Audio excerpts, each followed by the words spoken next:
Hey everyone, it's Tony Burke here. I'm an FAA certified senior rigger, and today we're going to talk about closing loop and how tight it should be, at least your main closing loop. So there's not any consistency between the manufacturers in terms of how tight your closing loop should be. Some manufacturers don't specify anything. Some say it should be more than a certain amount of force. Some say it should be between two numbers that are actually very, very close to each other. And so generally speaking, I don't see people with on packing floors with ways to measure how much pull force there is. So a lot of packers will kind of go by feel. But if you're a new packer, if you're a new jumper, or you just want to have a more consistent way of determining whether or not your closing loop is too tight or too loose, I'll show you my personal method. Now this method works for me with my gear. I can't guarantee it'll work with you and your gear, but this is what I do, and it might be worth giving it a try with your gear. Now, you should always follow instructions from your manufacturer, but honestly, some of the manufacturers give instructions that are very hard to comply by. For example, one manufacturer specifies a length of a closing loop, and I don't like that because there can be all sorts of things that vary in a pack job that may make, if you are within the correct length, it may be too tight or too loose because of things like humidity or just the way that the user packs the pack job.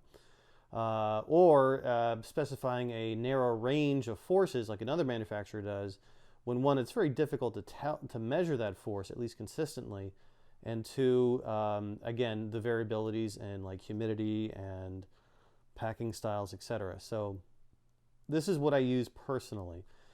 So we don't want it too loose and we don't want it too tight. Now, too tight is actually pretty easy to deal with because it's very difficult to make a closing loop too tight.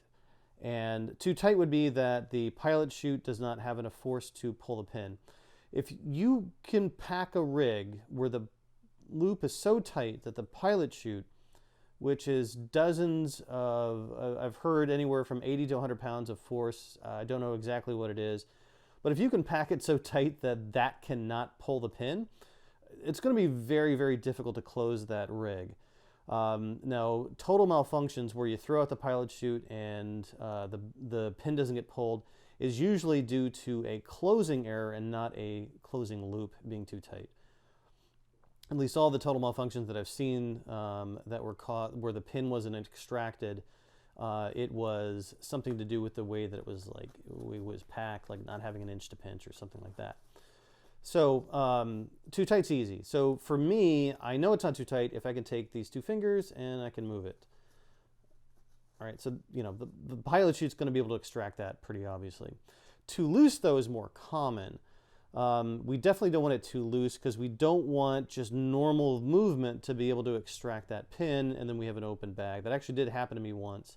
It was before I was a rigger and I was using a packer and my closing loop was just too loose, and I didn't really know that it was too loose, but it was too loose and I ended up with an open rig, an open container on jump run, and I was supposed to be a floater on a big way. So not a good thing to have your D-bag fall out while you're hanging onto an airplane. So for me, I know that it's tight enough. If I can, this is not a super scientific method of measurement, and there could be some variability in people's fingers and pain tolerance, but the way that I do it is that I take my index finger and I push at the end of the pin.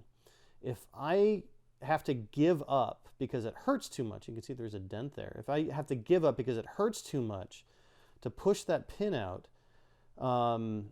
then it's tight enough for me. If I can push it, if I can make it move with my index finger without hurting myself too much, if it actually moves, then it's not tight enough and I'm going to shorten my closing loop to make it tighter. But right now, this pin, I cannot move with my index finger without hurting too much. So in my mind, this is tight enough and it's not too tight.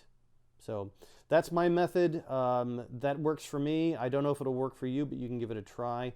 Always follow you should always follow your container manufacturer's guidelines for this kind of thing.